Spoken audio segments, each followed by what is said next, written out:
This is Angela Williams reporting from Ruth Devon Media, bringing you end of the day breaking news. The Associated Press has reported that Mary Tyler Moore has died at the age of 80. And we over here just wanted to say thank you, Mary, for not only bringing women's issues to the small screen, but more importantly, women's humor as well. You will be missed, and we love you. Rest in peace.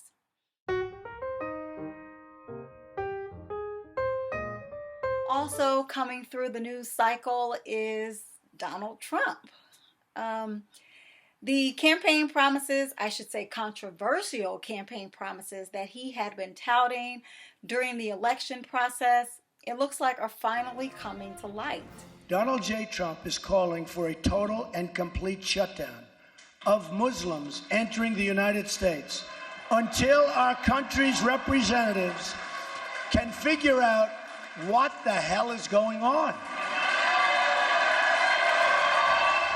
Today, he, in a live news conference, he talked about immigration reform, and he is looking to sign an executive order that will ban immigrants from Syria, Iran, Iraq, Sudan, and Somalia from entering into the United States.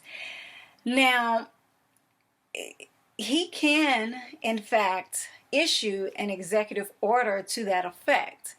And part of this immigration policy that he is trying to get passed also involves that wall that he's been talking about building on the borders of Mexico and the U.S. We are going to build a great border wall. President Trump set to take his first steps in executing his signature campaign promise.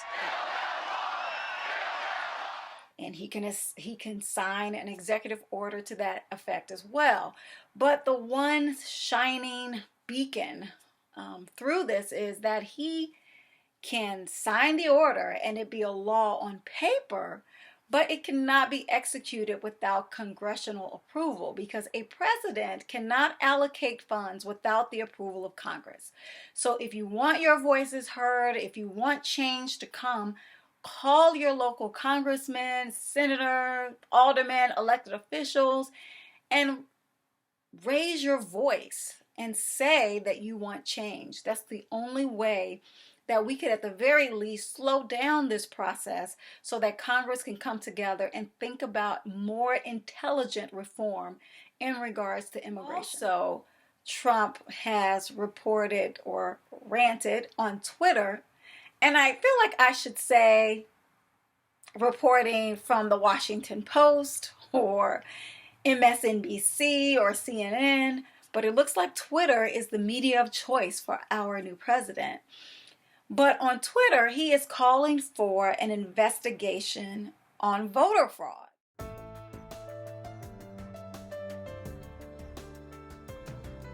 It's just ironic because one of his top advisors, Steve Bannon, is being investigated for being registered to vote in 2 states. So Trump, I would suggest you check your own house before you start harassing the American people. Also on Twitter, the president has threatened Chicago with sending the feds to induce martial law, if you will.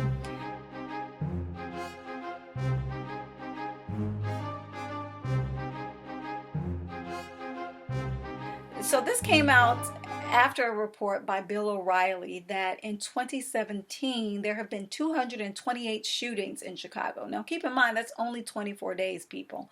So Chicagoans, including myself, agree that there should be something done about the crime rate that's seemingly continuing to escalate. We have a challenge right now, specifically but not limited to the South Side and the West Side, where we have a level of shooting and a level of gun violence that's unacceptable and must come to an end.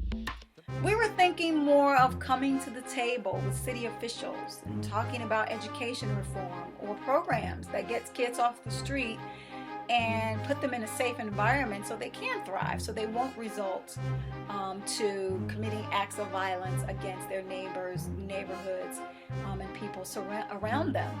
So before we talk about martial law, Donald Trump, can we think about some more viable solutions that will help the issue of crime in Chicago? I mean, we're just asking.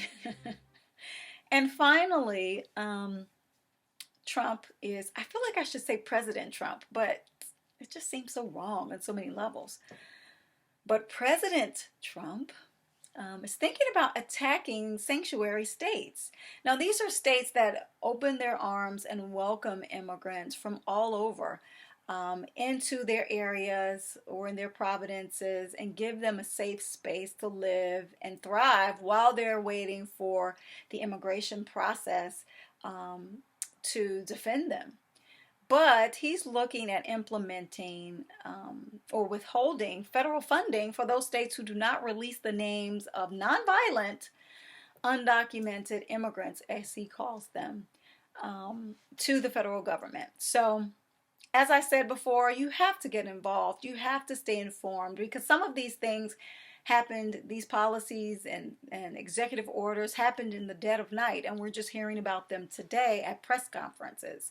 So stay informed, call your elected officials, raise a fuss. We have to stay vigilant in resisting some of the nonsense that's coming out of this administration. I'm sorry, I had to say it. But how about some good news, people? The Huffington Post is reporting that Barry Jenkins is a trifecta in effect. So Barry Jenkins, as you know, is the writer and director of Moonlight, and he is up for 3 Oscars. So Best Picture, Best Director, and Best Screenplay. And this would be the first time in history that an African American has won 3 nominations, and that's keeping our fingers crossed, 3 nominations in 3 separate categories for an Oscar win. So Barry, we're rooting for you. Let's get it done, right? And also, Black Enterprise is reporting or asking us to keep our eyes open for a new millennial CEO that's giving Prada a run for its money. Kendall Miles is the creator of Kendall Miles luxury shoe brand. And apparently she is giving Prada some competition in sales, in design, and also just brand presence. So look out for her on blackenterprise.com and check and see who is redefining the luxury shoe industry. So thanks for listening. This is your daily evening recap. And that's the truth, Ruth Devon. I know, corny. Keep us posted, and we will keep you posted.